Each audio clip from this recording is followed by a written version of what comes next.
bismillahi raxmaan raxiim anigoo ah yuusuf jaamac faarax oo ka tirsan mas-uuliyiinta samason mas-uulna ka ah qaybta maanta bandhifaneedka ka dhici doona magaalada henley borama comto henley marka waxaan maasha saaka inoo furantay barnaamijka ugu weyn wuxuu dhici doonaa sabtida hadduu ilaa yidhaahdo 12 saaka maayarka inoo furay marka meeshana saakaan furnay insha allah oo dadka reer henley baa loogu talagalay inay soo siyaartaan ku soo dhowaadaan leeyahay. Hello there, my name's John Green. I'm the chairman of the Henley branch of the Royal British Legion, and I'd like to welcome the Barama visitors, and I hope their exhibition in Henley is a big success. Hello, my name's Carol Crowdy, and we have been working on the exhibition for the Barama Comes to Henley Horn of Africa art exhibition over the last week. We've been working very, very hard with Summersons Relief, who have done absolutely amazing work at getting everything together and bringing things in. And we are very much looking forward to the exhibition starting and going on over the next 4 or 5 days, with lots of exciting artwork and crafts from the area in Boroma. We hope that you can come down and visit us. We look forward to seeing you very much. Sudawada! I'm Lucy and I'm from Henley, and I want to welcome the Boroma people here because we have a good relationship with people and we're useful and it's great here. I first went to Somaliland in 1947 when I was an officer in the Somaliland Scouts, and I was stationed at Gurial camp just outside Boroma. And I stayed in Somaliland until 1951. November 51, and during that time I served in Hargeisa and in Awari and in Burao and also in Garowe. But it was many years later, in 1981, that a councillor on the town council, Alan Jones, phoned me to say that Henley would like to have a friendship link with a country, and they thought preferably one in Africa, because they said everyone does India, but they would like one in Africa. So I said, well, I think Boroma.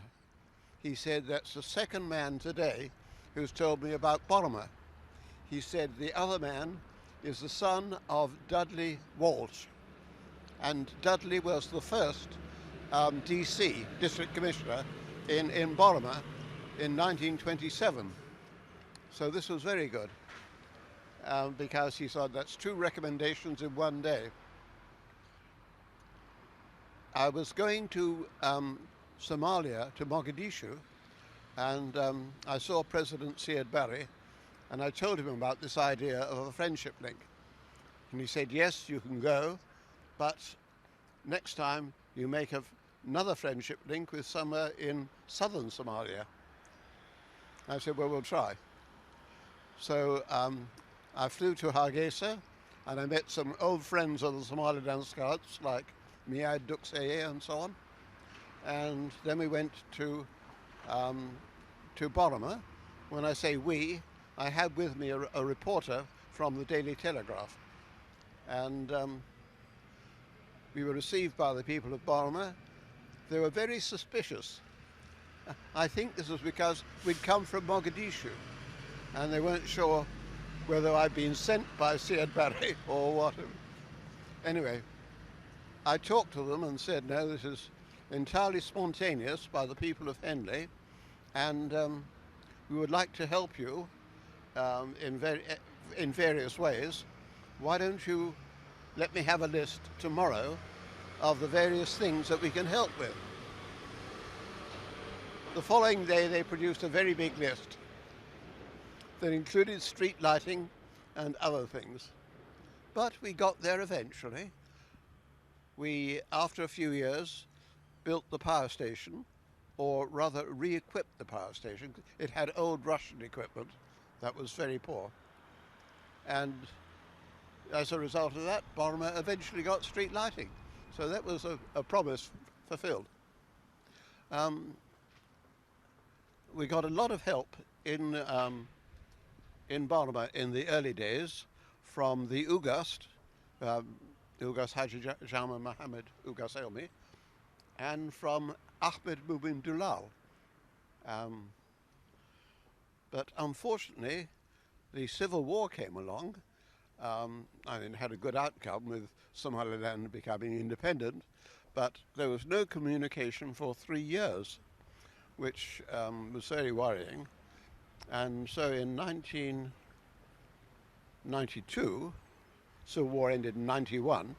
In 1992, Dr. Noel Snell, who had been mayor, and I went out to Boroma again to see where we could recreate the link.